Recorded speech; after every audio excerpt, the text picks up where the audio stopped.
Okay, so we're back with Josephus, and he writes, although these flames took their rise from the Jews themselves, and were occasioned by them, for upon Titus's retiring, the seditious lay still for a little while.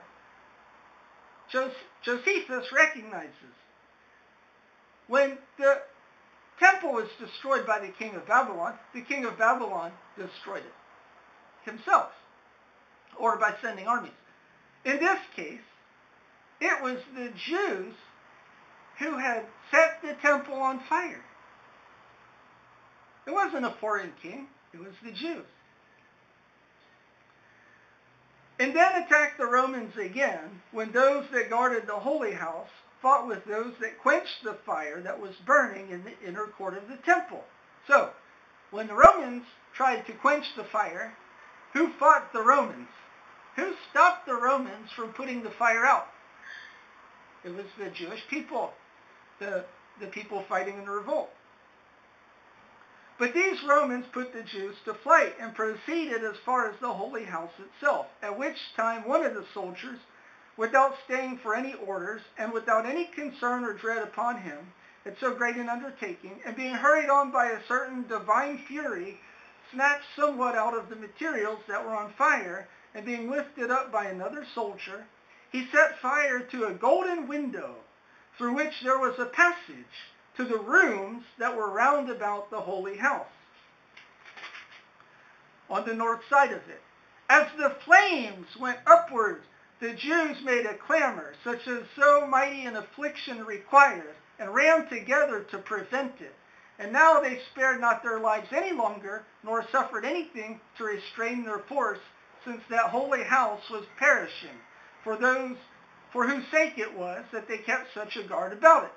So, in the middle of all this, when the Romans were endeavoring to put the fire out, one of the Romans literally grabbed flaming material, and he put it up into a window, as Josephus says, a golden window, and the fire went down the halls and caught the cloisters on fire.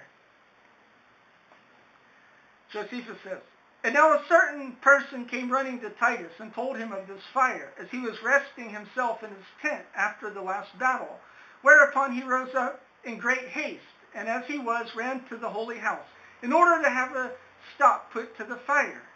After him followed all his commanders, and after them followed the several legions in great astonishment. So there was a great clamor and tumult raised, as was natural upon the disorderly motion of so great an army. Then did Caesar, both by calling to the soldiers that were fighting with a loud voice, and by giving a signal to them with his right hand, order them to quench the fire. So Titus finds out the whole thing's on fire. He gets up from his tent and he runs down there and he yells and makes signals to try to get the soldiers to put out the fire. But they did not hear what he said, though he spake so loud, having their ears already dimmed by a greater noise another way. Nor did they attend to the signal he made with his hand neither, as still some of them were distracted with fighting, others with passion. But as for the legions that came running hither, neither any persuasions nor any threatenings could restrain their violence, but each one's own passion was his commander at this time. And as they were crowding into the temple together, many of them were trampled on by one another, while a great number fell among the ruins of the cloisters, which were still hot and smoking, and were destroyed in the same miserable way with those whom they had conquered. And when they were come near to the holy house, they made as if they did not so much as hear Caesar's orders to the contrary, but they encouraged those that were before them to set it on fire.